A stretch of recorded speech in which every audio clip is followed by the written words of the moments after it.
रचना को अब यहाँ घुटन हो रही थी। उस रिपोर्ट को हाथ में लिए वह सदमे में पिछले आधे घंटे से खड़ी हुई थी।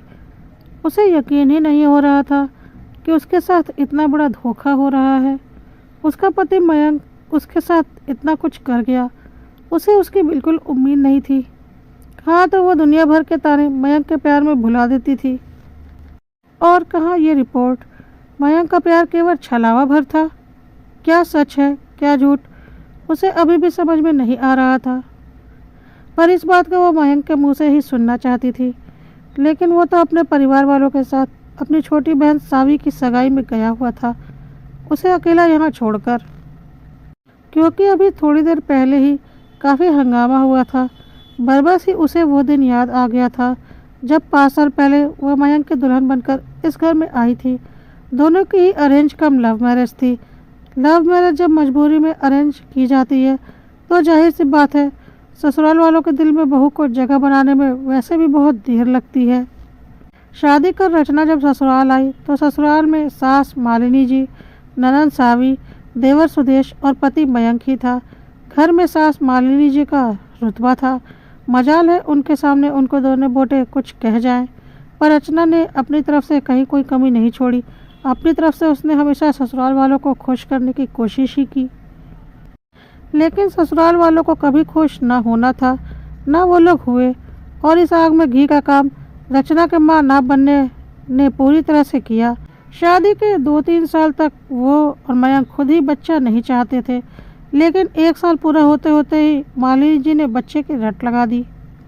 उनका बच्चे के लिए इतना मन देखकर आखिर मयंक फैमिली प्लान करने को तैयार हुआ। लेकिन काफ़ी कोशिशों के बावजूद भी रचना कंसीव नहीं कर पाई। इन्हीं कोशिशों में 2 साल और निकल गए। साथ ही साथ मालिनी जी के ताने और भी तेज हो गए जब डॉक्टर के कहने पर दोनों ने अपना पूरा मेडिकल चेकअप करवाया। पहले तो मयंक तैयार ही नहीं हुआ और ना ही मालिनी जी इसके लिए तैयार थी। उनके अनुसार तो कमी रचना में ही थी। बड़ी मुश्किल से मयंक राजी हुआ था। लेकिन जब रिपोर्ट आई तो पता चला कि कमी रचना में ही थी। हालांकि रचना ने रिपोर्ट नहीं देखी थी, उसने तो बस मयंक की बातों पर विश्वास किया था। बस तब से मालिनी जी ने मयंक की दूसरी शादी की बात शुरू कर दी। हालांकि मयंक कभी भी इसके लिए तैयार नहीं हुआ। उसने बच्चा गोद लेने के लिए भी कहा, लेकिन मालिनी जी तैयार नहीं हुई। अब तो देवर सुदेश की भी शादी हो चुकी थी और देवरानी नेहा ने 2 महीने बाद ही खुशखबरी सुना दी। बस फिर क्या था, तानों का वार और तेज हो गया। एक दिन ऐसा नहीं जाता जब मालिनी जी उसके दिल के टुकड़े टुकड़े ना कर देती।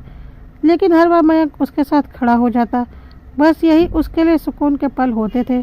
कुछ ही दिनों के बाद मालिनी जी ने रचना का कमरा ऊपर वाले फ्लोर पर कर दिया। साथ ही एक छोटी रसोई भी बनवा दी, ये कहकर कि वो रचना का साया नेहा पर नहीं पड़ने देंगी। आज देवरानी का बेटा भी 1 साल का हो चुका है। लेकिन मजाल है कि मालिनी जी ने आज तक उस बच्चे को रचना को हाथ तक लगाने दिया हो। आज सावी की सगाई थी, खास ननंद की सगाई थी। लेकिन यह बात उसे पड़ोस से पता चली। सुबह जब सब लोग घर से निकलने की तैयारी कर रहे थे तो रचना वहां पहुंच गई और सबसे पहला सवाल मालिनी जी से ही किया। मम्मी जी, आपने बताया तक नहीं कि आज सावी की सगाई है। क्या मैं इस घर की सदस्य नहीं हूँ? मुझे जानने का हक नहीं है।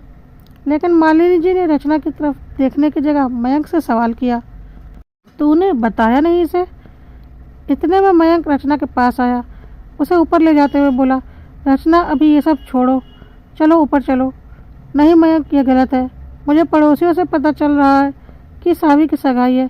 मैं भी तो भाभी हूँ उसकी। ले जाना तो दूर की बात है, मैं ये बात जानूँ, क्या ये मेरा हक नहीं है? इतने में मालिनी जी गुस्सा होते हुए बोली, आज खुशी का दिन है और मैं चाहती हूँ कि मेरी बेटी की झोली आशीर्वाद से भरे। अपनी बेटी पर तेरा साया नहीं चाहती थी, इसलिए तुझे नहीं बताया।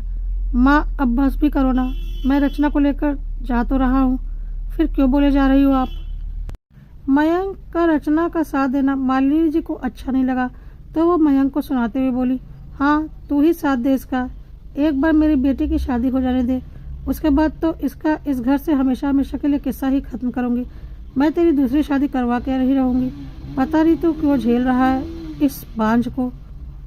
बस करो माँ, एक शब्द भी नहीं बोलेंगे आप। अचानक मयंक बोला तो मालिनी जी चुप हो गई। मयंक रचना का हाथ पकड़कर उसे ऊपर लेकर आ गया। रचना की आंखों से आंसू बहे जा रहे थे। मयंक उसे समझाते हुए बोला, बस इसीलिए मैं तुम्हें नहीं बता रहा था। मैं जानता था कि तुम्हें दुख होगा, क्योंकि माँ तुम्हें ले जाने को तैयार नहीं होंगी।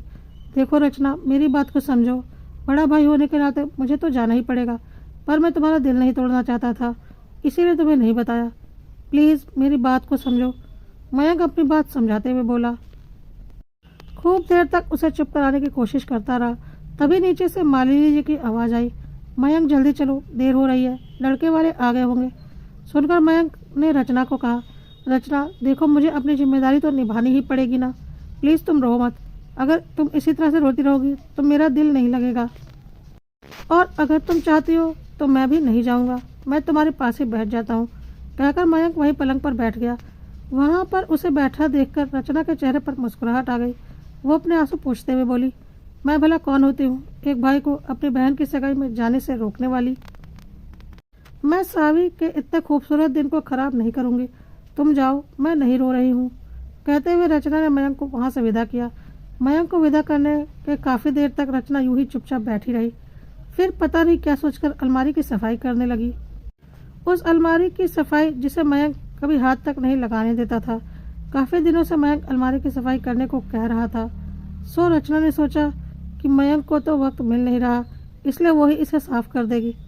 और अलमारी की सफाई करते समय ही ये रिपोर्ट वाली फाइल उसके हाथ लगी। बस तब से ही रचना यूं ही शौक होकर बैठी हुई है। कुछ सोचकर रचना उठी और घर को लॉक करके बाहर निकल गई। कुछ देर के बाद सब लोग घर पर आ गए। तब तक रचना भी घर पर आ गई। जब रचना वापस घर आई तो मयंक ने उसे देखकर कहा, रचना तुम कहाँ गई थी? उसे देखकर रचना को बात करने की इच्छा ही नहीं हो रही थी, पर फिर भी वह बोली, डॉक्टर के पास गई थी, मन कुछ खराब हो रहा था। क्या कहा डॉक्टर ने? मयंक ने फिक्र जताते हुए कहा, डॉक्टर ने कहा कि मैं माँ बन सकती हूँ, मुझ में कोई कमी नहीं है, इसलिए आते समय रास्ते में मिठाई लेकर आई हूँ।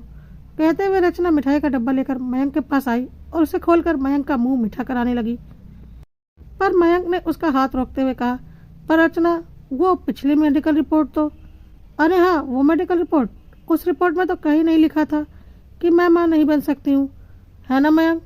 रचना ने प्रश्नभरी नजरों से मयंक की तरफ देखा। तब तक मालिनी जी बोली, अब चाहे तू कुछ भी तमाशा कर ले, तू इस घर में नहीं रहेगी। अब तो मैं अपने बेटे की दूसरी शादी करके ही रहूंगी। तेरे जैसे बांझ को मैं इस घर में बिल्कुल ना रहने दूँ। बांझ? आज ये शब्द चुभ नहीं रहा मुझे। जानते हो क्यों मयंक?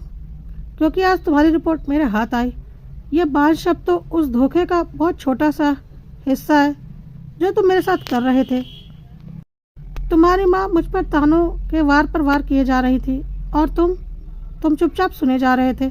मुझे लगा था कि तुम मेरा साथ दे रहे हो, तुम मुझे अकेला कभी नहीं छोड़ोगे, लेकिन सबसे पहले अकेला तो तुमने मुझे छोड़ा। बस अब और नहीं। रचना मुझे माफ़ कर दो, मुझसे हिम्मत ही नहीं हुई कि मैं सबके सामने यह सच्चाई बता पाता। मयंक कहते कहते चुप हो गया। तू क्यों उससे माफ़ी मांग रहा है? इसके जैसी बहुत आएंगी, जाने दे इसे, तेरे लिए एक से एक बढ़कर रिश्ते लाऊंगी। बिल्कुल लाइए माँ जी, बिल्कुल लाइए, अपने बेटे की दूसरी शादी करवाइए, पर उससे भी कुछ नहीं होने वाला, क्योंकि आपका बेटा ही कभी पिता नहीं बन सकता।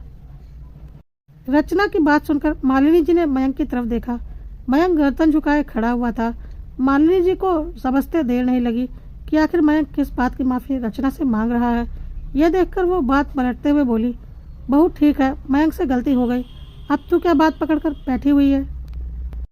बच्चा नहीं हो सकता तो बच्चा गोद तो लिया जा सकता है। अरे वाह माँ जी, बहुत जल्दी पलटना तो कोई आपसे सीखे। बहू बाहर जाए तो दूसरी बहू आ जाएगी, लेकिन बेटा बच्चा नहीं पैदा कर सकता तो बच्चा गोद ले लेंगे। क्यों? मुझे ये फैसला मंजूर नहीं। मुझे इस धोखे भरे हुए रिश्ते से छुटकारा चाहिए। कहकर रचना अपने कमरे में अपना सामान लेने चली गई। मालिनी जी ने उसे रोकने की खूब कोशिश की, पर रचना नहीं रुकी और आखिर ये रिश्ता यहीं पर खत्म हो गया।